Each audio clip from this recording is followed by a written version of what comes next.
Hello hi नमस्कार जय जगन्नाथ वर्तमान सकाळ सकाळ मोर चलଛି ଅଟା ଚକଡ଼ା ଆଉ ଛତୁ ବୋଉ କୋଉଠି ଗୋଟେ ଫୁଟିଥିଲା ନେଇକି ପଳେଇ ଆସିଛନ୍ତି ମୋ ପାଇଁ କାରଣ ମୋତେ ବହୁତ ପସନ୍ଦ ଛତୁ ମୁଁ ଭଲ ଭାବରେ ବି ଛତୁକୁ ଛଡ଼େଇ ନେଲି ଆଉ ଟ୍ୱିଙ୍କଲ୍ ଶୋଇଥିଲା ଉଠିକିନା ପଳେଇଲାଣି କୁଆଡ଼େ ବୁଲିବା ପାଇଁ ଆଉ ଛତୁ ଛଡ଼େଇଲା ପରେ ମୁଁ ଆଳୁ ଏଠି ବସେଇ ଦେଇଥିଲି ଭଜା ହେଉଛି ଆଉ ଏଠି ଲଙ୍କାଗୁଣ୍ଡ ହଳଦୀ ଗୁଣ୍ଡ ଲୁଣ ପକାଇ ମୁଁ ଛତୁକୁ ଭଲ ଭାବରେ ଭାଜି ନେଲି ଅଧିକା ତେଲ ଥିବାରୁ ତ ତା ଦେହରେ କିଛି ଆଳୁ ମିଶାଇକି ଭାଜି ଦେଇଛି ଖାଇବା ପାଇଁ ପଖାଳ ତ ବର୍ତ୍ତମାନ ମୁଁ ଚାଲିଲି ଏବେ ଗାଧେଇବା ପାଇଁ ଗାଧେଇ ଆସିଗଲି ଆଉ ମୋତେ ବହୁତ ଜୋର ଭୋକ ହେଲାଣି ଖାଇବି କ'ଣ ଟିଙ୍ଗା ବାବୁ ତ ଏଠି ଶୋଇକି ଉଠିକି ପଳେଇଛନ୍ତି କିନ୍ତୁ ବେଡ଼ସିଟ୍ ସଜାଡ଼ି ନାହାନ୍ତି ସଜାଡ଼ି ସୁଜାଡ଼ି ଘର ଝାଡ଼ୁ କରିକି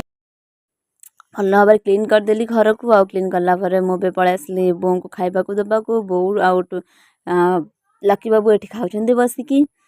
ଲକିକି କୁହାଯାଉଛି ରାଗିବା ପାଇଁ ତ ଦେଖନ୍ତୁ କେଉଁ ଭଳି ଭାବରେ ଲକି ରାଗି ଯାଉଛି ତାପରେ ଟିଙ୍ଗା ବାବୁଙ୍କୁ ମୁଁ ଦେଇଥିଲି ଖାଇବାକୁ ତାପରେ ଆମେ ଆସିଯାଇଥିଲୁ ମା ଝିଅ ଖାଇବା ପାଇଁ ତ ଆମେ ତ ଚାଲିଲୁ ଖାଇବାକୁ ଯଦି ଭିଡ଼ିଓଟି ଭଲ ଲାଗେ ଯାଆନ୍ତୁ ଆପଣ ସବସ୍କ୍ରାଇବ୍ କରିଦେଇ ଜୟ ଜଗନ୍ନାଥ।